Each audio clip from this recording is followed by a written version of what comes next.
L'Union africaine a demandé la suspension de la proclamation des résultats définitifs en RDC. Paul Kagame cherche-t-il un prétexte pour déclencher la guerre? Écoutons l'analyse de Luc Michel, géopoliticien, à ce sujet. C'est très simple, donc il y a un lobby pro-occidental qui contrôle la présidence de l'Union africaine actuellement, c'est Kagame. Kagame, c'est un agent occidental.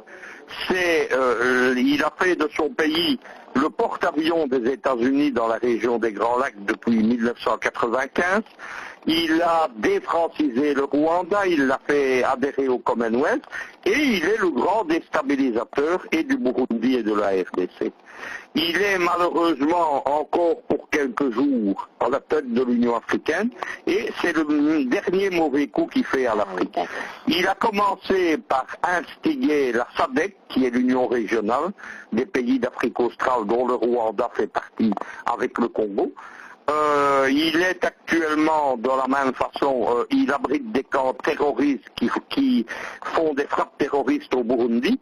Et à la SADC, il a commencé par créer un lobby contestant les résultats, contestant Tshisekedi, puisque maintenant la campagne est une campagne anti-Tshisekedi et pas anti-Kabila. Et il a donc soutenu Fayoulou. Il a été combattu par l'Afrique du Sud, qui a d'autres intérêts, mais il est soutenu dans la région par l'Angola et par le Quai d'Orsay.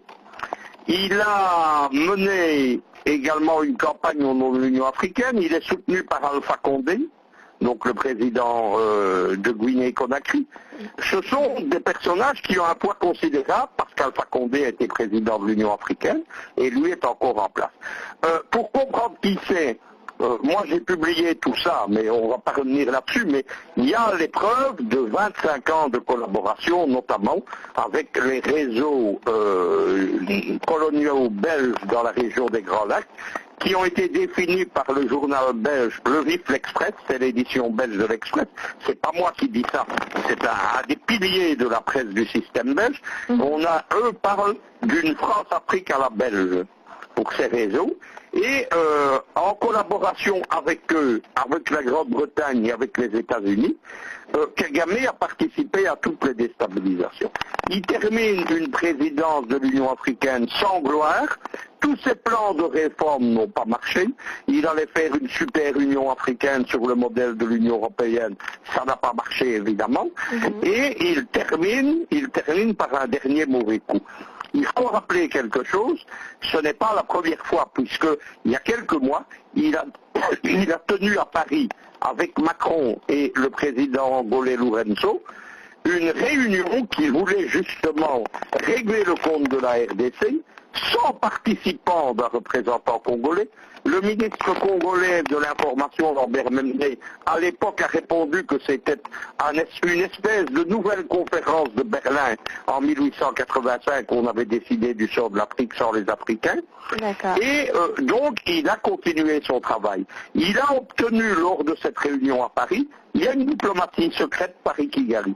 Il s'est réconcilié avec Macron et il a obtenu, après sa présidence donc, de l'Union africaine, il a obtenu un poste international influent.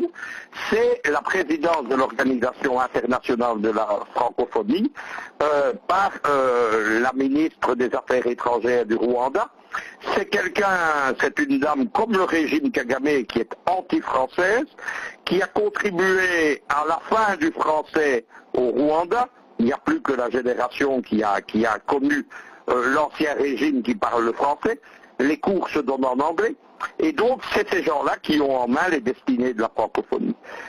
Ça va lui donner un poste de nuisance internationale, notamment dans toute l'Afrique. Mais contre ça, c'est pour ça qu'on parle de diplomatie secrète, on ne sait pas ce qu'il a promis à Macron. On le sait maintenant, on comprend, ce qu'il a promis, c'est l'installation d'un régime pro-occidental en République démocratique du Congo, puisque vous avez peut-être remarqué que les États-Unis soutiennent le mouvement, mais c'est Paris qui est à l'assaut du tandem maintenant Tshisekedi-Kabila, c'est le Quai d'Orsay.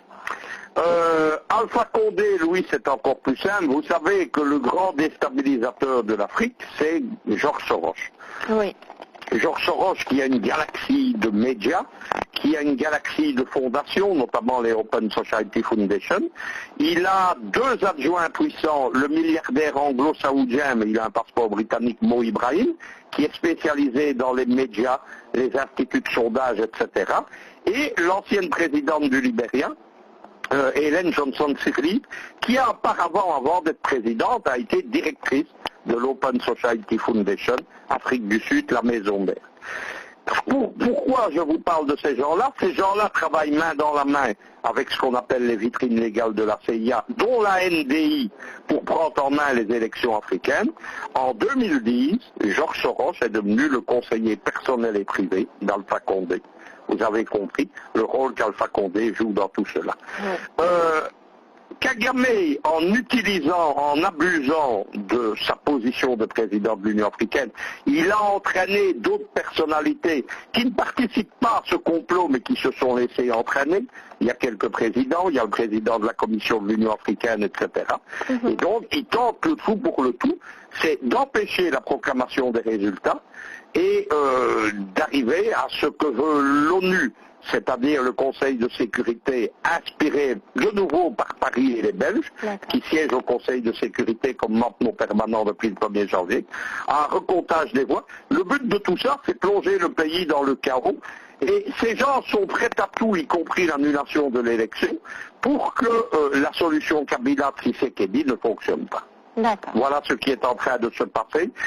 Vous avez pu remarquer évidemment que toute la presse occidentale, le Monde Afrique, la Libre Afrique, etc., ce matin salue l'Union africaine qui serait parvenue à la maturité politique, etc.